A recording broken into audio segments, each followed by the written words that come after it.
बरेली के बरादरी थाना क्षेत्र में बुधवार सुबह एक जर्जर रोड वर्कशॉप की दीवार अचानक गिर गई। सिंधु नगर कॉलोनी के सामने हुए इस हादसे में एक कार मलबे में दबकर पूरी तरह चकनाचूर हो गई और चालक छोटे लाल घायल हो गया। एक बाइक भी क्षतिग्रस्त हुई। स्थानीय लोगों के मुताबिक दीवार कई दिनों से झुकी हुई थी और शिकायत के बावजूद कोई कार्रवाई नहीं हुई। बरेली में दो अलग अलग मामलों में अदालत ने आरोपियों को दोषी ठहराते हुए सख्त सजा सुनाई। पहले मामले में शाहजहांपुर के रहने वाले संजीव ने बताया कि उसकी बहन सत्यवती की शादी 2012 में हुई थी और ससुराल वालों ने तेल डालकर उसे आग लगा दी थी। वहीं दूसरे मामले में भोजीपुरा क्षेत्र में पुरानी रंजिश को लेकर हुई मारपीट में 4 लोगों दीपक, सुमित, राजेश और भीमा को दोषी ठहराया गया।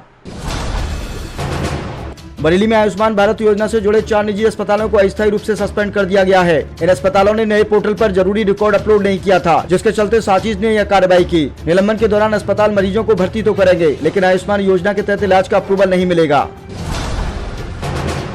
बरेली में शहरी विकास को गति देने के लिए स्मार्ट सिटी मॉडल पर आधारित आधुनिक टाउनशिप विकसित करने की बड़ी योजना शुरू की गई है। परसाखेड़ा और पीलीभीत रोड क्षेत्र में प्रस्तावित इस योजना का खाका बरेली विकास प्राधिकरण, उत्तर प्रदेश आवास और विकास परिषद ने तैयार किया है। बरेली के सीबीगंज इलाके में पुलिस ने बड़ी कार्रवाई करते हुए तांबा चोरी गिरोह के 3 आरोपियों को गिरफ्तार किया है। मुठभेड़ के दौरान 2 आरोपियों के पैर में गोली लगने से वह घायल हो गए। पुलिस के अनुसार आरोपियों ने पद्मावती एसोसिएट फर्म के गोदाम से करीब 20 लाख रुपए मूल्य का लगभग 2 टन तांबा चोरी किया था। महात्मा ज्योतिबा फुले एमजेपी रोहिलखंड विश्वविद्यालय ने स्नातक और स्नातकोत्तर परीक्षाओं के फॉर्म भरने की अंतिम तिथि बढ़ा दी है। अब छात्र 10 मई 2026 तक ऑनलाइन आवेदन कर सकते हैं। नई तिथि के अनुसार छात्र 11 मई तक फॉर्म कॉलेज में जमा कर सकेंगे, जबकि 12 मई तक कॉलेजों द्वारा ऑनलाइन अप्रूवल किया जाएगा। सीएम योगी आदित्यनाथ ने गोरखनाथ मंदिर में जनता दर्शन के दौरान लोगों की समस्याएं सुनी और अधिकारियों को त्वरित समाधान के निर्देश दिए। इसके बाद प्रयागराज में आयोजित नॉर्थ टेक सिम्पोजियम 2026 में उन्होंने उत्तर प्रदेश के विकास मॉडल को लेकर बड़ा बयान दिया। अखिलेश यादव ने पार्टी मुख्यालय में प्रेस कॉन्फ्रेंस के दौरान केंद्र और राज्य सरकार पर तीखा हमला बोला। उन्होंने आरोप लगाया कि देश में लोकतांत्रिक व्यवस्था कमजोर हो रही है और चुनावी प्रक्रिया की पारदर्शिता पर सवाल खड़े हो रहे हैं। सपा प्रमुख ने कहा कि जो वोट लूट रहे हैं वो आरक्षण की भी लूट करेंगे।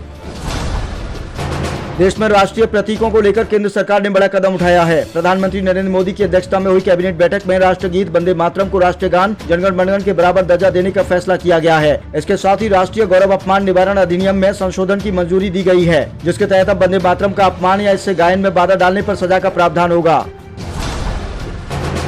तमिलनाडु की राजनीति में बड़ा उलटफेर देखने को मिल रहा है। केपी मुन्नुस्वामी ने साफ कहा कि एआईएडीएमके किसी भी हालत में टीवीके का समर्थन नहीं करेगी। वहीं चुनाव में विजय की पार्टी टीवीके 234 सीटों वाली विधानसभा में 108 सीटें जीतकर सबसे बड़ी पार्टी बनकर उभरी है, लेकिन बहुमत के आंकड़े 118 से अभी भी पीछे है। इसी बीच ऑल इंडिया कांग्रेस ने बड़ा फैसला लेते हुए टीवीके को समर्थन देने का ऐलान कर दिया है और भविष्य में भी साथ रहने की बात कही है।